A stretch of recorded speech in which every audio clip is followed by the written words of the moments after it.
Hey YouTube, I'm Ali, welcome back to the channel. If you've been following my previous episodes, you'll know that I've taken metal miniatures from when I was about 13 or 14 and I've removed the old paint. I've stripped away any old seam or mold lines that were on there and I've got them to a state where I am finally ready to apply some paint. If you haven't seen those videos and you're eager to see how I did that, well, watch them, damn you. I'm going to link them straight up here somewhere. I can never remember where. But if you don't want to do that, that's cool. I'm really eager to get paint onto these things, and that's probably why you're watching this video. So let's get on with that straight after I make a not so subtle request for you to subscribe to this channel.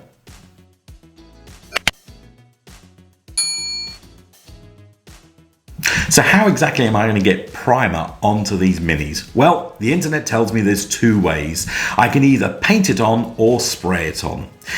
I actually only found one article about painting primer onto a miniature, and that probably tells you something, which is don't do it. I think the two reasons you don't tend to use paint is one, because it's actually quite slow, but secondly, more importantly, I think anything applied with a paintbrush has a tendency to run into crevices.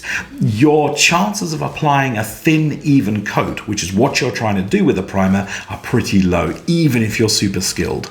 So it looks like the internet was telling me spraying's the way to go. Okay. How can I apply a spray primer onto my mini? Well, that's a great question that no one asked. There are two ways of doing that. Two, of course. One is to use a spray can. The second way is to use an airbrush. So, in case you don't know what a spray can looks like, here is one. This is a spray can of primer in Skull White from Games Workshop. Here is one in black from Games Workshop as well, Chaos Black in fact. Now both of these can act as maracas. No, they can't. That's a silly thing to do. Both of these are of course available in Games Workshop. You can go and buy them and use them and there's no problem at all. These particular paints were actual hand-me-downs and I've had them for quite a while. And that's why I didn't use them. Because I wasn't sure of the quality after this period of time. In fact, I'm only keeping them just to show you guys.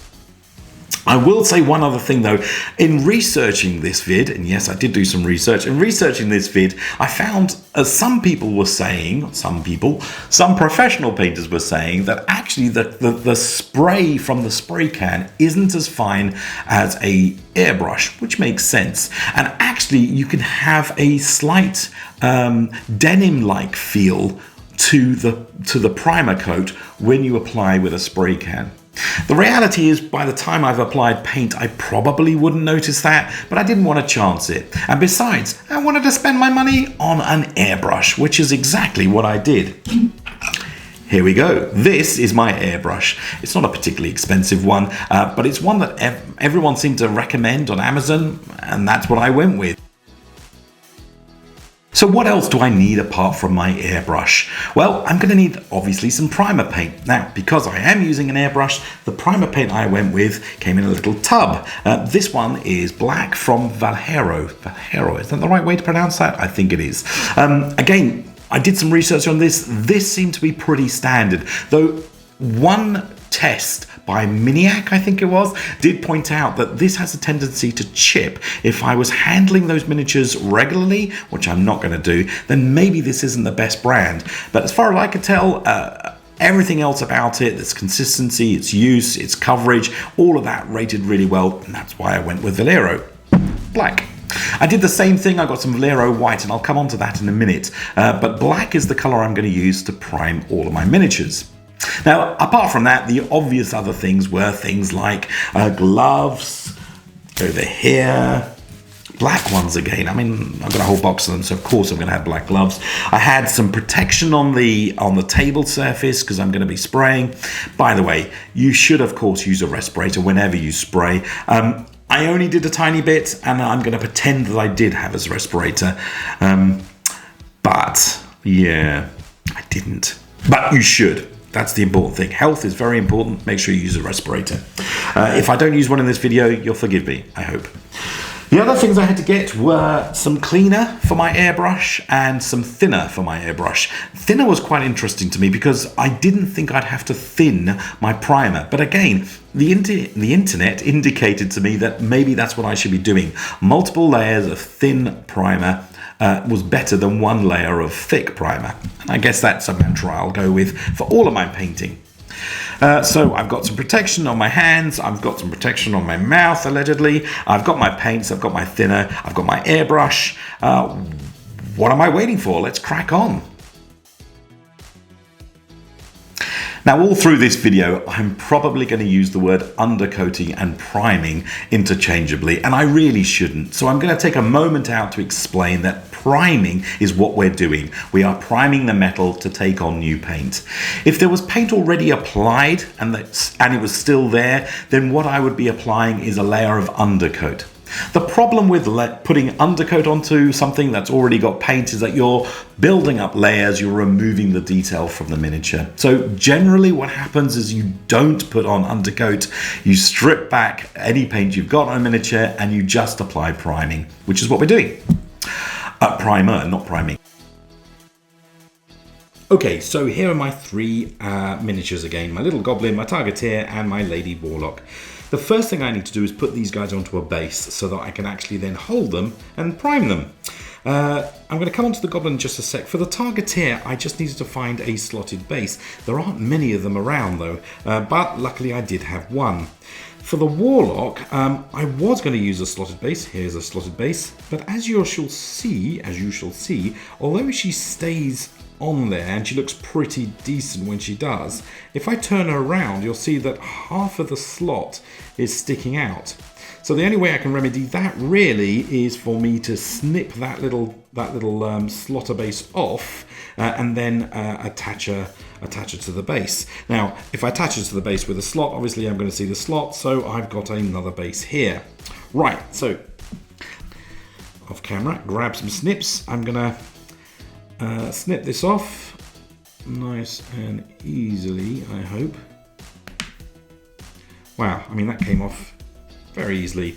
And then I shall glue her down onto here, onto a base ready for staying on. Let me just bring that up so you can see what I'm going to do. I'm going to just polish that off and then stick her on there. The targeteer, on the other hand, I think he's quite straightforward.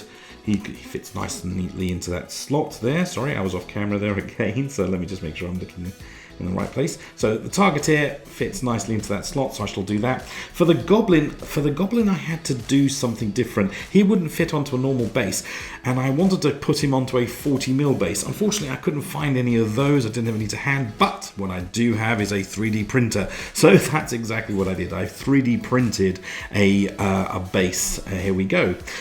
Bizarrely, I hadn't really sort of adjusted my base, my printer base that is, and so the base isn't quite spherical. But you know what? For the Goblin Fanatic, I think it'll do fine. So I'm going to glue that down, and I'm going to do those things right now. So here are my three miniatures all glued down onto their bases.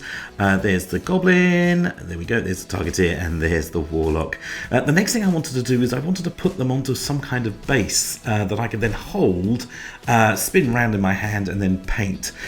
And for that, I used the lid of an orange juice bottle, just a standard orange juice bottle. I'm not going to promote any particular brand, but I guess you can probably tell. I also used some poster putty. My God, my nails look terrible. I used some poster putty, and then you could see that I was able to stick the miniature comfortably on top of it. I then had something to grasp and spin around while I was spraying. There we go, that's that.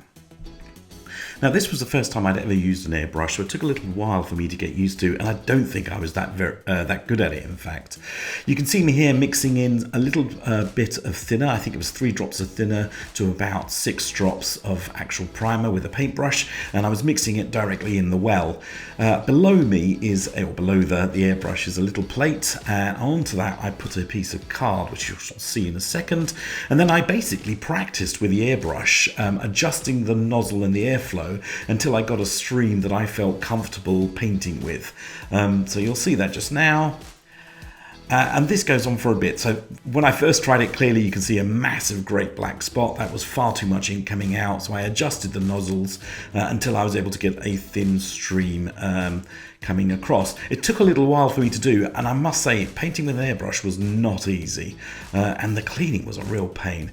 I'm not going to spend too much time describing how I use the airbrush, because I feel that I could probably do that later in another video perhaps, but right now the key thing was I had to get some practice in, and this is me doing that.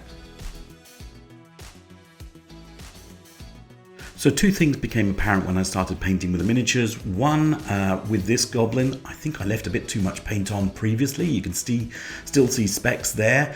I think the second thing was that my airbrush was far too close, and it took a little while to adjust. As I progressed onto the Dark Elf, I started moving the airbrush away a bit, and I was turning the model a bit more often. Every so often though, I would slow down, and you can see I suddenly get a splat of paint, just like then on the back of her legs. By the time I was getting to the Targeteer though, which is now, I was much further away with the airbrush. I was taking things a little more slowly, and I was getting a better effect. You can see the cloak takes a little while for the paint to appear. It's not a sudden splat. So I think I probably did best on the Targeteer. Okay, and that's it. My miniatures are finally primed, which is great. Ready for my base colors to go on, which of course will be the next episode. It's taken me a little while, and that airbrush took a little bit of practice to get used to, but I'm really happy with the results so far. Now, the next thing, like I said, is for me to choose my colors, which I'm going to be busy doing. I'm going to get some more paints. I really like the Valero brand, so I think I'm going to stick with some Valero paints and actually get base colors for Valero.